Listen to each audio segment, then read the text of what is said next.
Hi, and welcome to Wrong Way! And today, we'll be doing a teardown of the Begode Master Pro. And we'll also do some upgrades. So, let me tell you more about it. Wrong Way! And first up, big thanks to my e-wheel for providing me this wheel for testing purposes. If you want to get a wheel like this, or any other wheel in Europe, then feel free to use my coupon code WRONGWAY and their site for an additional 5% off. And this will be one of my last teardowns actually of Begode wheels before the last one, which will be the Begode M104, as I will not be testing any new Begode wheels that come out, nor will I actually finish the test of the T4, because, well, these things they just fall apart, honestly. And before there is a safe charge port on those wheels, which is a not live charge port,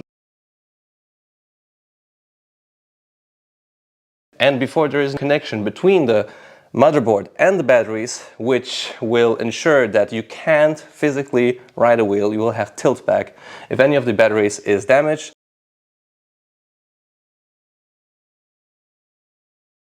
And general improvement of quality, this is like something that is not as easy to measure, but for now the wheels that have been going out to customers produced by Begode have issues like, these things flexing, like UC Vibes has this piece of metal scraping against the motor cover, like the lack of any reasonable mudguard. I will just not test those new wheels because frankly, for me, it's a waste of time. Oh yeah, and another thing with Begode is that those wheels come like this and you have to buy a lot of parts to actually make them work, or they will tell you, well, CNC it yourself, like the suspension geometry that came out in this wheel, very easy to bottom out. Then you can have files from Begode to make it work. So that's another thing that annoys me about Begode. You need tons of parts, bumpers, different geometry, different shock, side fairings to mount your new pads, bumpers on the back, etc, etc, etc, to make it all work. And again, frankly, ain't nobody got time for that. Ain't nobody got time for that. And that's not to say that there's no redeeming qualities about those wheels. Like the suspension slider design is pretty much one of the best right now available on the market, especially the sliders. Well, maybe the Sherman has too. But I have just stress. I have stress riding in rain. I have stress bringing this wheel into some enclosed spaces, knowing the history of Begode and knowing the quality they bring. So even though I do like riding on this wheel, it's just too much stress actually on my mind, and I can't really wholeheartedly recommend this and sort of promote this on my channel. And the thing is that yes, all manufacturers have flaws, but Begode is consistently the most reluctant to communicate what is going on, what are improvements, what are changes they needed to make, what did they need to fix. And the only company that's still out there right now on the market doesn't have the connection between the motherboard and BMS and still has a hot charge port. But communication and quality assurance are not the only thing that are present in Begode. The thing is that you don't even get a badge nowadays with a Begode wheel. You get a badge which is constructed by batches of their parts or modules. So you could get a wheel that is like this, but you might also get a wheel which has, I don't know, metal covers for the batteries. You have the BMS this version, then the charge port board this version, and then a different board for the whole things, and then those things are also not compatible in between sometimes. So we saw a post by Kevin from AlienRides where he was just making a roadmap. Which parts actually fit to one another? How do you want to service this wheel after a while? Where the manufacturer, instead of telling you officially and to a distributor or a client, hey, we did this wrong, we will send you an upgrade. Which version do you have? And it would be good if they would know which part is inside your wheel according to the serial number. But they don't! There's no way to find out except for actually taking out the wheel. There's no diagnostics, there's no like remote service like you have in Motion, but that's already a different story. Let's not get too high hopes here. The reliability of the wheel itself is one thing, but then what happens over time and what you actually get as a customer is another thing. And on top of that, you get a new wheel pretty much every 2 or 3 months. So you buy a wheel, it's getting shipped to you, and then it's already old. Like, they already make something new with a lot of fixes, which of course they didn't know about earlier. And then they make separate models in, separate versions, which are one big version of the same low quality effort. So not only do clients suffer from that because you buy a wheel and instantly it has a lot less value, but also distributors which order a lot of those wheels just to find out that they can't sell them at the price that they originally were listed for because people already want the newest thing. And that's their marketing, to be honest, just to release a lot of wheels to hype people up with their performance and hill climbing.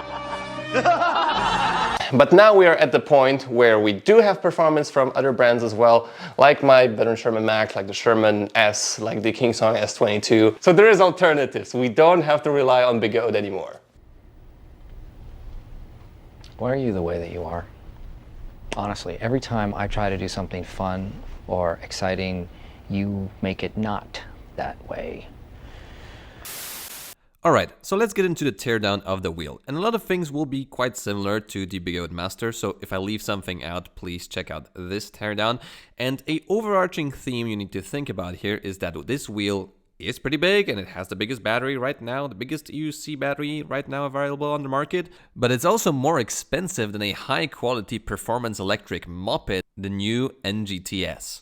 And therefore I will concentrate on quality and reliability of this wheel in this video. First up, we'll look under the hood, which is accessible by removing the top seat, which is integrated, really nice, and this plastic cover. There is no gasket around the motherboard cover, however, it looks very dry from the inside. The wheel doesn't have any water resistance rating, so I wouldn't put it sideways or on the stand after riding in rain, or just waterproof it by your local UC service. To install the custom torque pad suspension linkage, we'll need to disconnect the batteries. Here we have a 3-pin connector with communication between the batteries and the small board, so a small improvement, but still no connection to the motherboard. The batteries are mounted with 6 hex screws, so 3 on the top, 3 on the bottom. Those cases can get bent or even crack. That's why they will upgrade it to metal ones, but I still have plastic, and this also catches a lot of dirt. We also wanted to take a peek inside of this battery box to see if there's any dirt inside, and those screws that you see me pulling out right now are metal screws into plastic, so be really careful with pulling those out, otherwise you will need pliers and it won't hold as well. And this is a structural element of the wheel, I just want to remind you. There is some silicone around the entrance of the wire, which is pretty nice, but also more plastic. This should be metal, which it will be in the future. The battery case itself is something straight out of Ronald McDonald's Happy Meal gift collection. It bends with the slightest bit of pressure, and I remind you, this is a structural element of the UC. A big difference compared to some of the great elements of Begode wheels, like for example the footplates. Every one of those packs consists of a 16S 4P battery pack consisting of Samsung 50E cells. Pretty good. Once we remove those batteries, we notice that there is a bit of play on the bottom element and sort of like an L hanger where the pedal is connected to the main frame of the wheel. There's a couple screws all over the wheel that prevent that from happening. Those did get loose over time. There's a lot of stress on those flimsy battery packs when riding if this happens. So mechanically speaking, this is not a good solution. Please make sure that those screws, especially this grub screw here on the top, is tight, as well as the bottom 4 screws and the 2 screws on top as well. Once we did that, this element was tight again. However, those tolerances on the bottom, they're really small. So with a heavier rider over time, you might get some scratching. Probably that's what happens with UC Vibes wheel, or maybe something else. On the other side, the screws were a lot tighter, which is great to see. However, even with all of those elements tight, we still had a wobbly bottom element of the wheel. This is because the pipe itself has a cut on the bottom, and you would need to take the pipe out and make this hole on the bottom a bit tighter. So yeah, I guess that's that. So the mudguard has mud from the top and also on the suspension, which I believe is not the best thing to have.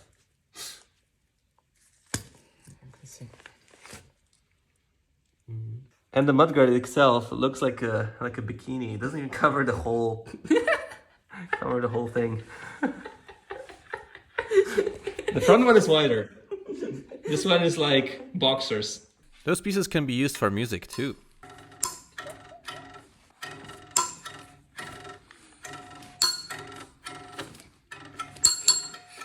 Here you can see there's a screw which is like too long for the kickstand, and it's actually sometimes scratching on the suspension here.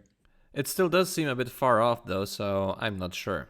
There's also an interesting mechanism to the trolley handle, and it's really important not to sit down on the wheel while the trolley handle is extended, because then it just kicks into the element of the slider. So it's all fine when it's retracted inside of the wheel, just don't sit on it, which is also a bit hard to do when the trolley handle is extended. Then we moved on to installing the torque pads linkage. There's also a separate video by Torque Pads that explains to you how to put those together. In general, it looks pretty good, and we also have a good RockShox Monarch damper there. I already rode this wheel with this new shock a bit. It is better, and it's a lot harder to bottom out. Then we also removed the taillight assembly along with the tail light and mudguard to make room for the Torque Pads rear bumper. There is a lot of parts here on this wheel. It's still modular and it's not as difficult to work on, but it's not too bad. Actually changing a tire on this wheel is not that hard. Alright, so let's conclude it all. And the Begode Master Pro is still a joy to ride, and it's the wheel with the biggest battery right now out there on the market. But just like with all Begode wheels, I always have a bit of a thing in the back of my mind where I'm like, oh, I'll show some cool stuff, but then maybe people will actually buy the product without knowing all of the things that might possibly happen to the wheel and all of the, safety, durability concerns, etc., etc. It's also happening with other wheels, but again, I think Begode has the worst track record with those things. Even with the fuses inside of the batteries, even with the beepers now installed in the BMSs, I am still not convinced of the quality and reliability of those wheels. So now I will have more time to concentrate on tutorials, on more lifestyle things, on actually enjoying riding the wheel rather than disassembling and checking every month, 2, 3, what Begode has done again to make their wheel better or worse. And yeah, the tire is very thin. It's like a sock. It's definitely not destined for a 50 kilogram wheel. And then a rider on top of that.